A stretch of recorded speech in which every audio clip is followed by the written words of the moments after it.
getting into the Contender Series again. How did it feel in there tonight? Yeah, so it's good to be back. I love this. I could do this every day. I love it. It's interesting, right? Because of COVID, we can't have the friends The and family, yeah, right? Yeah. So, but to me, I don't know. It was kind of like the old school tough gym. What did you think about the atmosphere? No, listen. This is what we're gonna deal with for a while.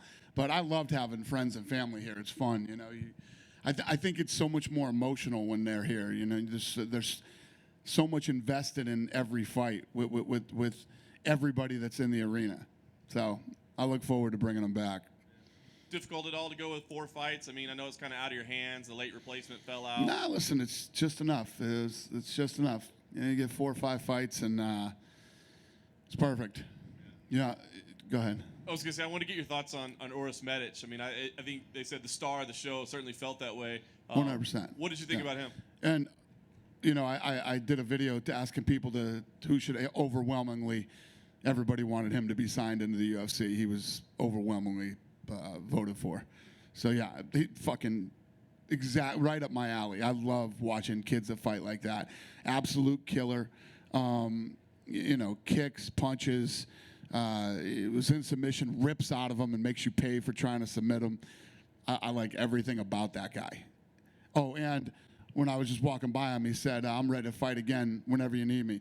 I said, "Be careful what you ask for." He goes, "Put my number on speed dial." So this dude is right up my alley. I love it. That's awesome. Talk about pulling the trigger on Jacoby, because obviously he looked phenomenal, but then he faded. It looked like he could have finished it, and he kind of went for the takedown. I thought that might turn you off a little bit. So what made you pull the trigger? I think he went for the takedown, and that's what gassed him out. That's where he literally blew his wad, and he was, so let me show you this. So every fight, I write notes for every fight.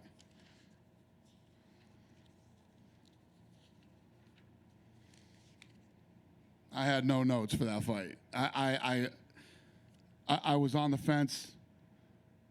He's 32 years old. Fought like a dog. He's definitely exciting. He's not boring. He's not trying to hold on and look for an easy win. Kept throwing. He's obviously a very technical fighter. And he fought a durable. It probably should have been stopped in the second round. I don't want to go beating up officials again. It sounds like it's like all we've been doing lately, but probably should have been stopped in the second round. He's 32 years old. I'm going to give him a chance. I just said fuck it when I was in there talking to Laura. I was just like, I'm going to give the kid a shot. Did you make the decision right there? That's what we looked at. Yeah, I was literally. When I walked in there, I didn't know what I was going to do. I literally have no notes whatsoever on it, and I just started thinking of everything. He's an exciting kid. He tried to go for it. A lot of pressure. There's a lot of things that go along with coming to fight tonight. A lot of pressure. I'm sure there's a huge adrenaline dump for these kids. So I gave him the benefit of the doubt. I'm going to give him a shot. He's 32 years old. If I didn't just sign him tonight, that kid ain't getting in the UFC. It's not going to happen. So I did it. I said, fuck it. We've got 9 more of these. Any messages that you want to send out to the rest of the fighters about what they need to do to catch your eye? It's just like in the second fight, there's no secrets to what I'm looking for. You just don't get in with a win.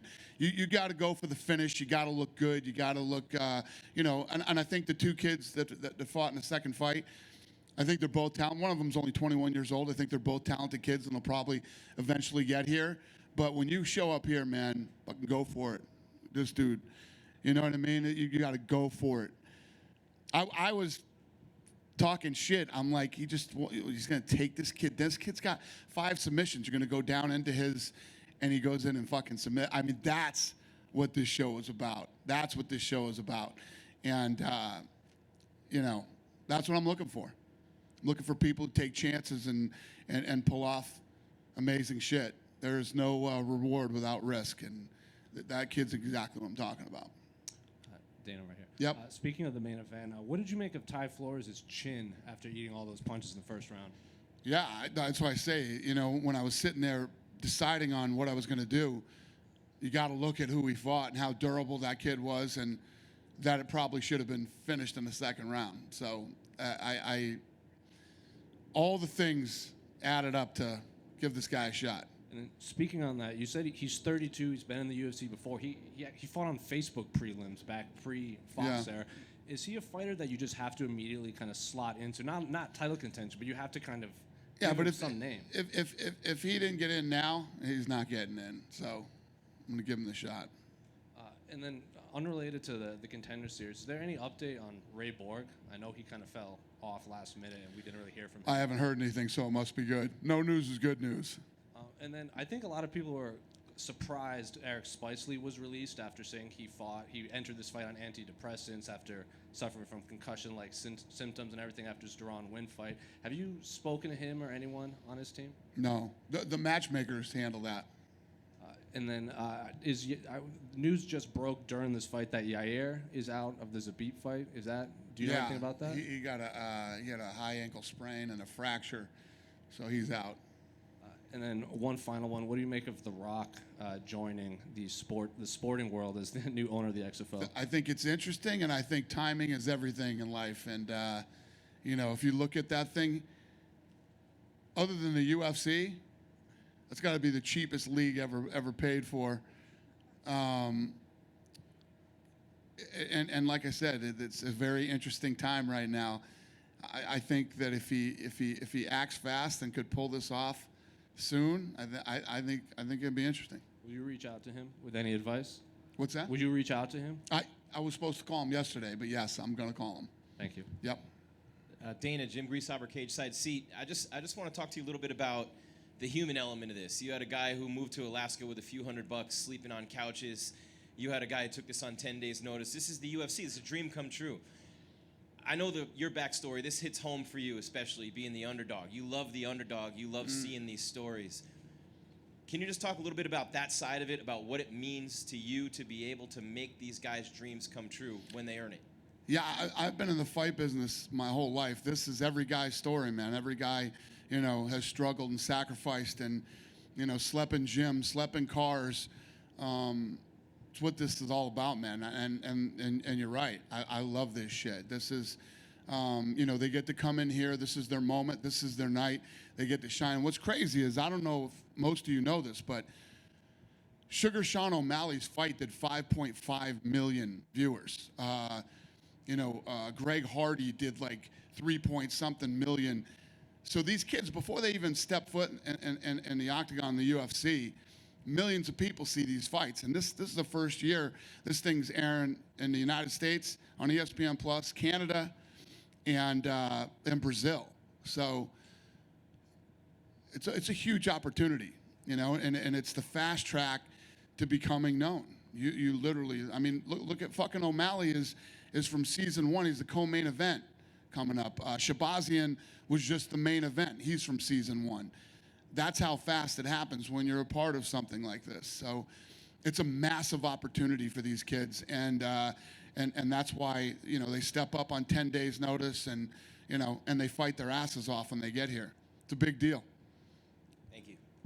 Hey, Dana. Just to go back on that, are you looking for replacements for Yair Rodriguez, or are you just going to push that fight to a later date? No, yeah, we're looking for a replacement. And then regarding the phone call with The Rock, is that just to give him some advice, or do you think he's trying to bring you on as an investor? No. I'm not an investor. I think that he's got some guys with like $4 billion behind him. He's good on investors. I just want to hear what he's thinking, when, whatever, and give him my 2 cents.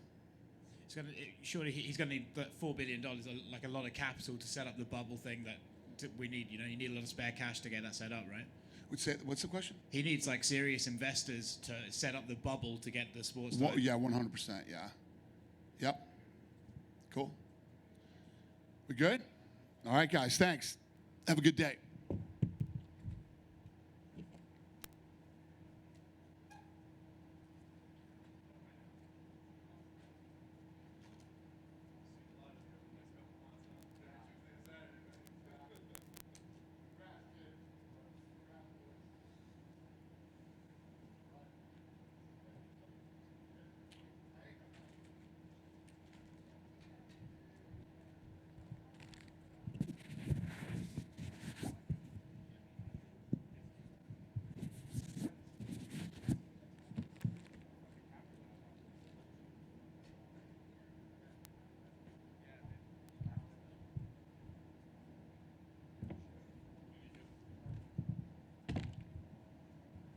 Congratulations. I'm sure it's all kind of still sinking in a little bit, but what's the emotion, the feeling like right now?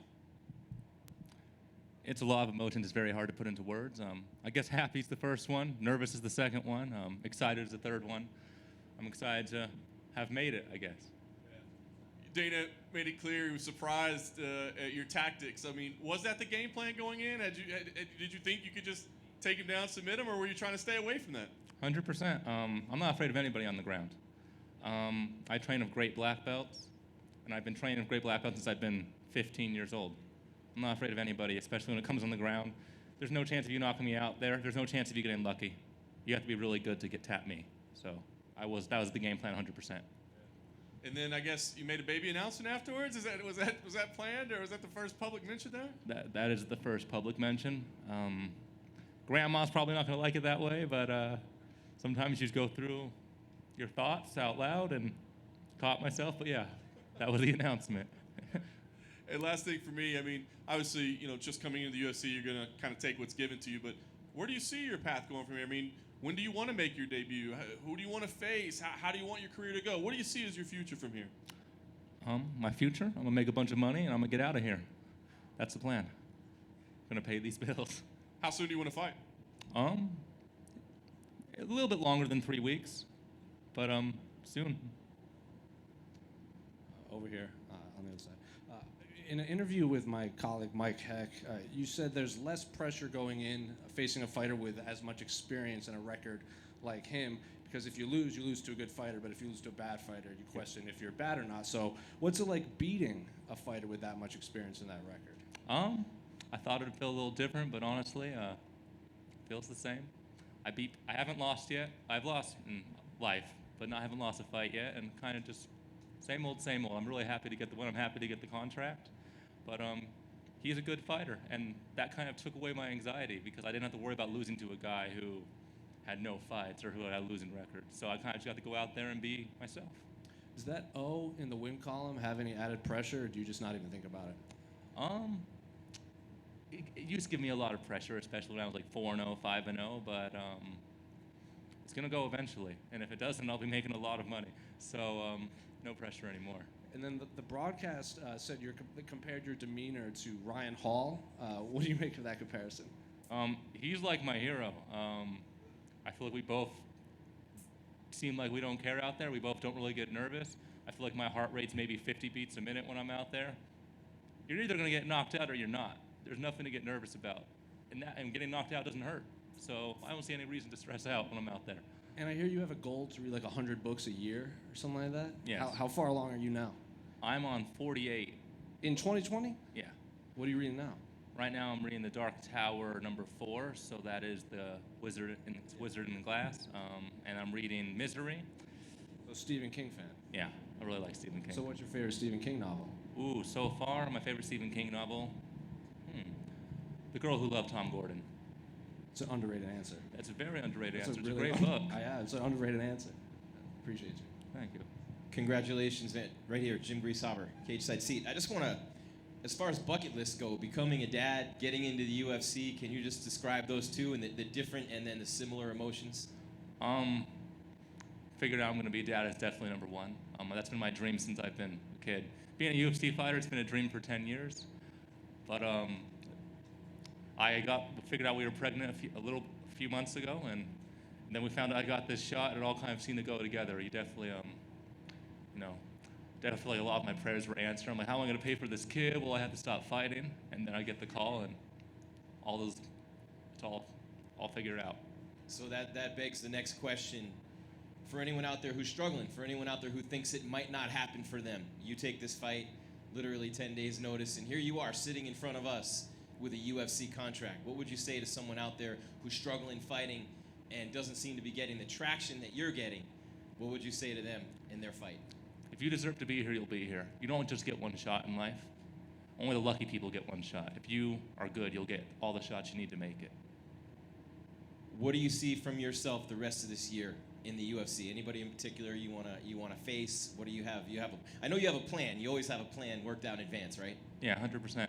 I'm not sure. I wasn't sure I was going to make it this far. I try to take it one fight at a time. We'll see who signs. I'll fight anybody. I'm excited about it. Thanks. Congratulations, man. Thank you very much. All right, thank you.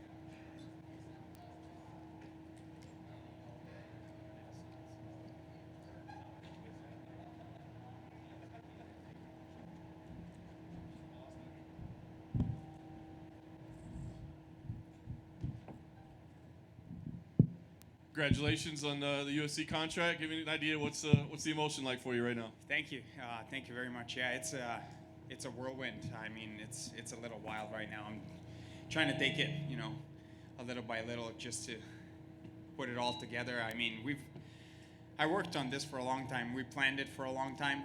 I could clearly see myself and picture myself going this route, and I knew it was going to happen. It was a matter of time. Some stars have to align. You have to work hard, and eventually it happens. So now I'm just gonna soak it all in. We've got a couple days to relax and back to work full time. I mean, work, train all the time, get ready for another fight. This is what I love to do. As I said, I did it for free. I'll do it for free again. Nothing's going to stop me from doing this. So, From the outside, it's pretty difficult to criticize anything you did tonight. But from your perspective, how was your performance? I think it was all right. I mean, I only had a couple of weeks to prepare. I do stay in shape throughout the whole year because of situations like this. Fights happen. You can get a shot anytime, right? And if you're ready, you don't have to get ready. So that's kind of what we at Anchorage Brazilian Jiu-Jitsu do. We just try to stay ready as much as we can when it happens. We're there to jump in, steal the show. That's what we did tonight. I think you clearly did. Thank you. Were you expecting that type of fight? I mean, it was action from the start, and he had some pretty acrobatic stuff, pretty creative stuff. Was that the type of fight you were expecting? So I watched a couple of his fights. He's got really good kicks. It seems like he's done quite a bit of taekwondo or some kind of kicking. I was a little bit concerned about it. I'm like, oh gosh, you never know. It's a fight game. Anything can happen at any time. But I was well prepared mentally. I knew that things are going to happen my way if I take it step by step and put it through my fight process. I put on my fight, I put on my show, and he's going to follow. Whether it's, whoever it is, it doesn't matter. If I do it, how I train it, how we program it, it's going to happen my way. So that's what it kind of happened, and I'm happy with the performance. Some stuff that I'd like to work on is just move a little more. Of course, just like any fighter, but that's something that's easy to, fix. And then we got started getting all tangled in, leg locks and stuff, and I wanted to strike more, which is what I like to do. I think it puts on a good show. Everybody enjoy to watch it. I personally enjoy. So that's kind of where I wanted the fight to go, and it went that way, went in my favor, just like I planned it. Now we're here. Last thing for me, you said you'll get right back to work, but what's the ideal scenario for you if your UFC debut? I mean, is there a time frame, an opponent? I mean, what's the ideal? I'm ready to go. I mean, I'm training all the time.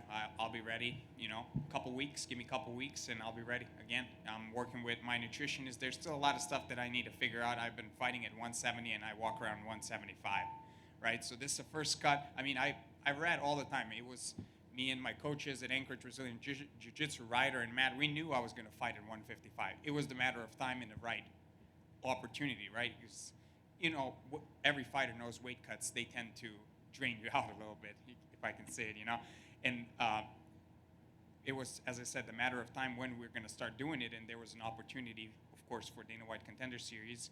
Perfect opportunity, my first weight cut, and I worked with several people, and the last bit of the cut, maybe last 10, 15 days, I worked with Dr. Mateo in Capo Nutrition, and he helped me quite a bit. We did that cut smoothly. I was back up to 170 next morning. I mean, coaches know, and I've been eating quite a bit, and I'm happy and full. over here on the other side. You said this was your first weight cut and it went smoothly, but did anything catch you off guard that you weren't prepared, like how your body would react? It was a new thing for me, right? I walk around 75. I just fix up my diet, and I'm at 170, ready for a fight, and that's what we've been doing so far.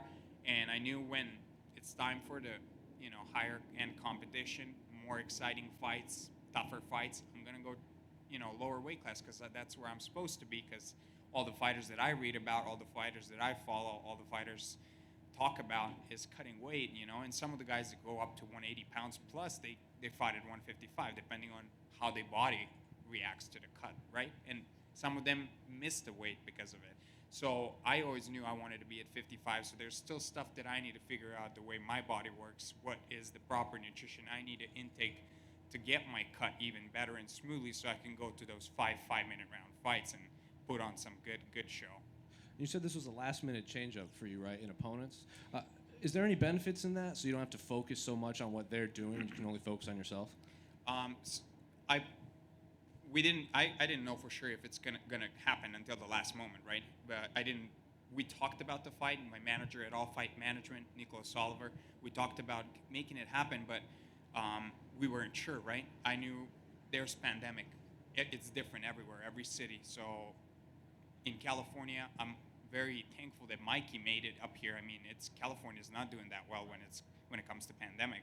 We at Anchorage Brazilian Jiu-Jitsu, we've got our program is where we got these groups of 5 to 10 people, right? So we can train and keep that social distance. And if it happens that one person from one little group either gets sick or not feel good, we have the whole group out of 5 or 10 people that will not affect the rest of us training. So it's kind of a good bubble that we created, and we don't have people that are coming from different gyms or visiting or anything like that. So we're trying to stay as good and as clean as possible, cleaning after every session, morning, night. We've got several trainings throughout the day, and luckily so far nobody. I mean, we might have had one person come in with a higher temperature and we sent them home. They weren't able to train, and we wouldn't let them back in until they came in with a negative test, right? So in Alaska, we're trying to, be diligent when it comes to that so we can train. But again, in California, as I said, Mikey had I don't know if his gym is even open. He took the fight on short notice, and as I said previously, it takes 2 for tango. So I'm very thankful that he made it up here to make it happen. But as far as your question goes, I wasn't preparing for anybody specific. I was training, and it was a blank face for me that I needed to bash, right? So whoever it was, I was just gonna go out there and bang, right?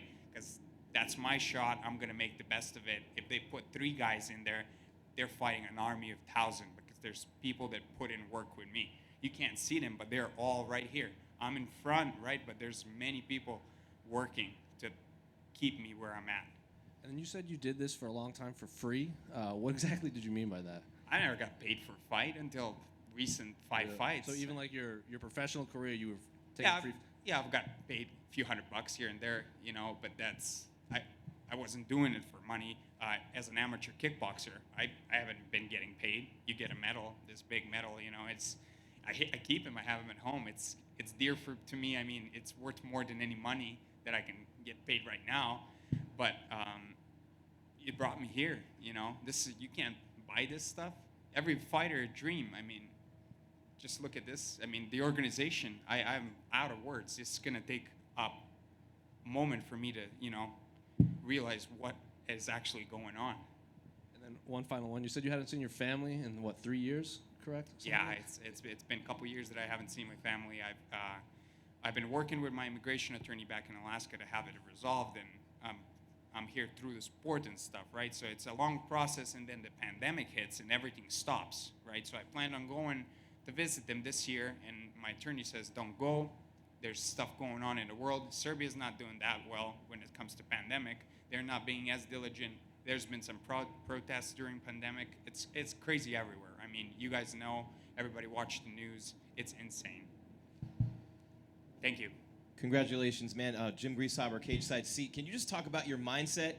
Because it's a special mindset, obviously, to get here and to be in the UFC to begin with. But your journey is incredible, man. Being away from your family, taking the last bit of your money, moving to Alaska when you hadn't been there.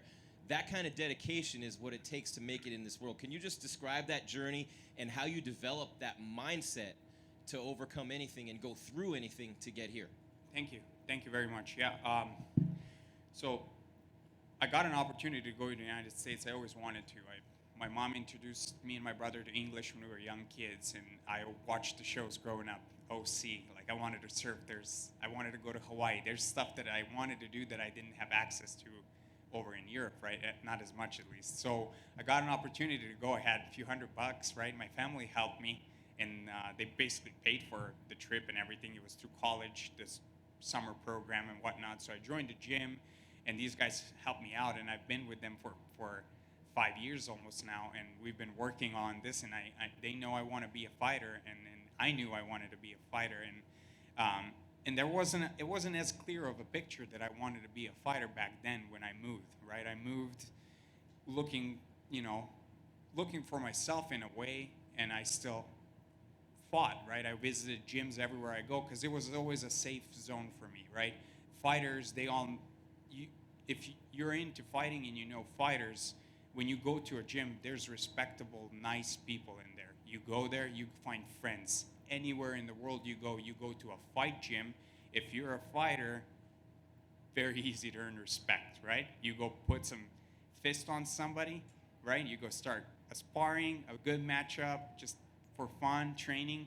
People give you a lot of respect, and I respect a lot of people, through that sport. And it was always an easy way for me to meet people wherever I go, and that's what I always do, and that's what I suggest everybody doing, because it's very easy to meet people that way, right? So that's how I joined Anchorage Brazilian Jiu-Jitsu, and since then, they've been my family here in America, and they've been taking great care of me. Anything I ever needed from day one, there's not a single time somebody said no to me, whatever it was.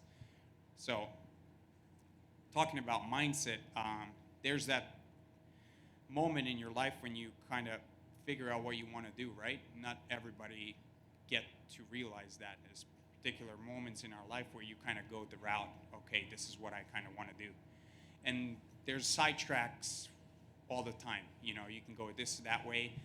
I realized I wanted to be a fighter, I'd say maybe 2016, right? Maybe a year into being in the United States, I realized like this, I've worked some jobs, I've worked construction, serving in restaurants, doing this and that.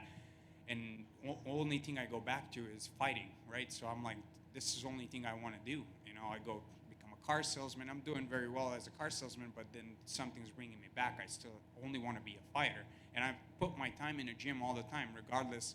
I wasn't I didn't know I'm going to go to become a fighter. I didn't know anything. I was just like, okay, this is the only thing I can stick to throughout these years. It's been so many years, since 16, 15 years old that I started kickboxing. That's the only thing I kind of stuck with. It's stay with the fight game. Life is a fight. We all fight, right? Somebody fights this battle, the other people fight that battle. My battle was fight game, and I always enjoyed it dearly. And that's kind of how I stick with it, and I just kept going and feeding that dream a little by little every day, right? And it grows. And as it gets closer, it gets bigger, and then I start seeing clear, right? This is what I want to do, and that's where I need to go. And now I have an exact plan, and I know that I need to execute, right? Now I know steps that I need to make to get where I want to go. Full-time training, get your diet right, don't go out partying, don't do drugs. It's very simple, right? Those are the simple steps that you can make, not me, anybody. Read books, right? Feed your mind, do your mind gym, do your physical gym. Those are the things that I would suggest anybody else do, right? You got the choice. You're going to go out clubbing, you can go out training, right? You want to live 50, you want to live 75, 80, 90, life can be a beautiful thing. You just got to make it right way. Well, now that you made this happen, what's the plan from here? Because so many people have a plan to get there, but then when they get there, they go, oh, what's the plan now? But you're the type of dude, I know you already have a plan in place. Yeah, nothing changes. We just keep training. I'm going to try to get another fight as soon as possible. I want to fight. As I said, I just want to figure out the way my body works better so I can get those five-minute round fights. I stopped almost everybody in the first round. I need to test myself too. I need to know how my body is going to react to that kind of pressure, and I want to. I cannot wait for it, right? So now there's opportunities, there's people that are going to help me with it, and I have a good team by my side. They're my friends, they're my family, and I think we're going to make some great things happen. Thank you so much. Thank you.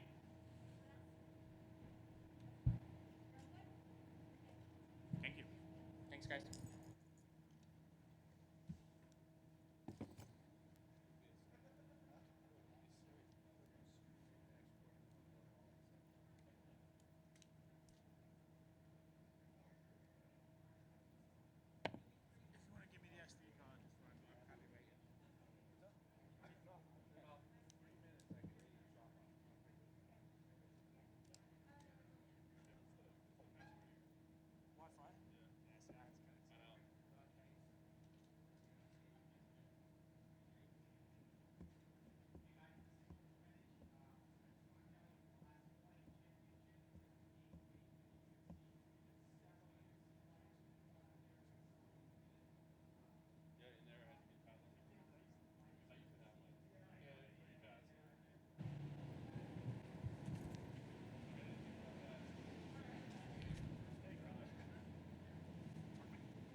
Congratulations and welcome back.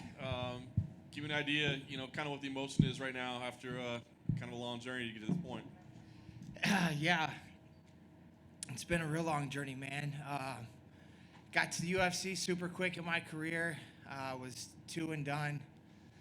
It's been emotional, man. It's crazy. Had a good ride with Glory, and now back in the UFC. So super excited. It's just been a crazy week. I've been jacked up all week. Been jacked up all day. Haven't got much sleep. It's really starting to settle in. I'm pumped, man. I'm pumped. Along these 8 years or so, as you were, getting back, was there ever a point in time where you thought it's just not going to happen for me? I picked the wrong dream. No, that never crossed my mind, man. I'm a grinder. I go get what's mine, and I show up and work hard. And even in 2018, I had back-to-back arm breaks in my arm. Had to take some time off because I just wasn't getting through practices. I was a guy that just, every day I was just hurting, and I didn't want to be that guy. I'm not that guy, so I took a little bit of time off, but I knew I'd be back. Big shout out to my coach for pulling me back in, and my teammates that needed my help. And, here I am. It's crazy. I didn't think I'd be this emotional, but man, it feels good. It's starting to feel a little bit better as the time ticks on. Awesome. Give us your thoughts on your performance, because obviously you look great out there, but you were paired up with, I guess, like the toughest human being on the face of the planet. So what's the thought process as you're hitting him with everything and the guy just won't go away? Yeah, the kid was super tough. I knew he would be. I really thought I was going to finish the fight. Like I said, I haven't been sleeping. I've been pacing in my room nonstop. I couldn't wait to get out there. I fought with a lot of emotion. And, at first round, I was like, God damn, this kid's staying here, And second round, I felt him, going down. He kind of went out, but, man, just, unloading on him kind of zapped me. And, like I said, I can't say it enough, man. I've just been pacing all day. I just wanted that finish so bad. But, I did what I did. I came out, I fought hard, and I did what it took, man. I kept telling myself whatever it takes, and I got the job done. Dana's looking for finishes. So when it goes to a decision, what's the discussion with the team until you hear your name called?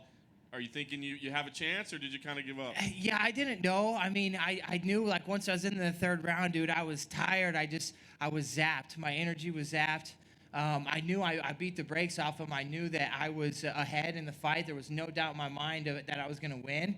But as I sat there at the end, I'm like, man, I know he wanted to finish. I know he's looking for finishes. I didn't know. I really didn't know. I had my doubts after the fight. I knew I won the fight decisively, but I know he wants finishes. So I wasn't sure, man. I was just happy to get the W. Proud. I did what I came here to do, and when Professor told me I got it, man, I was so pumped. I was excited, and like I said, it's starting to sink in a little bit more, man. I was pretty beat, pretty banged up, but everything's starting to feel better right now. Last thing for me, what's the path for you? Because this show is typically about finding these young kids, right? And you've been there before, and you've been around the block a little bit. So, how do you see your career progressing? Is it a slow burn? Do you feel like you need to fight top competition right away? What happens now? I think that I just need to get comfortable in there. I got this win, but it's still a big goal of mine to get that first official UFC win. I've always been the guy, I'll fight any fight. I fight whoever they give me. I've never said no to a fight. I've always accepted.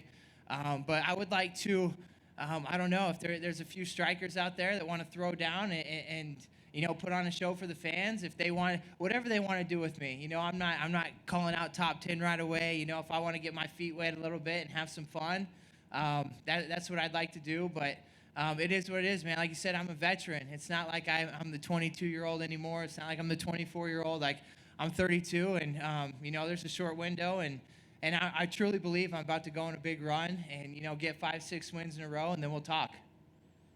Dustin, over here on the other side. Your last UFC fight was, I think, the second Fox card, and before that, it was UFC on Fox too. I don't even think it aired anywhere.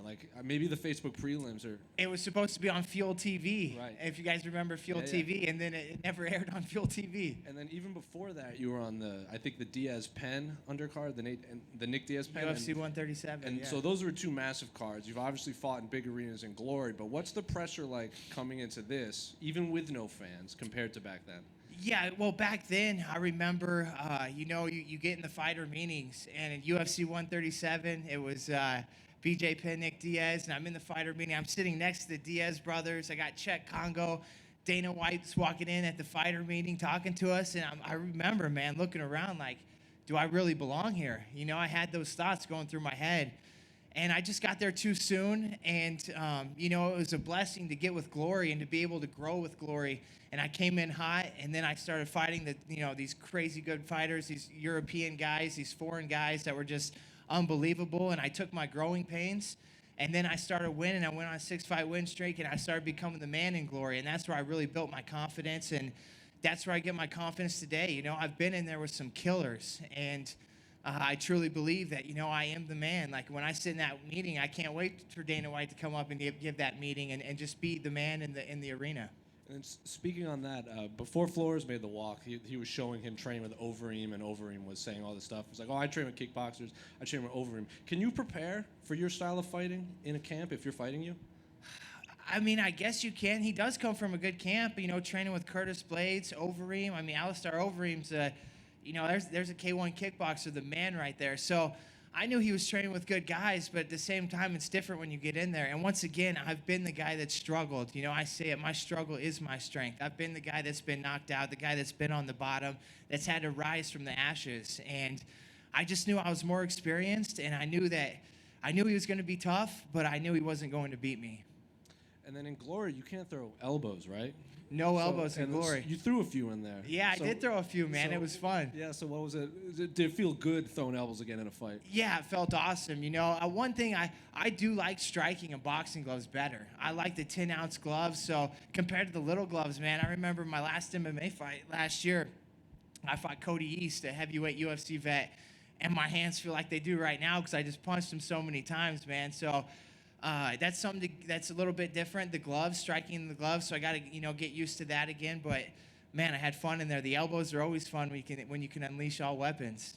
Thank you. Appreciate it. Congratulations, man. Really inspiring, your story, for sure. So in your down moments, in between stints where you took a long time to get back here, and we can hear how much you appreciate that, but in your low moments as you were fighting so hard for so long to come back, what was it that kept you going, that came from deep inside of you?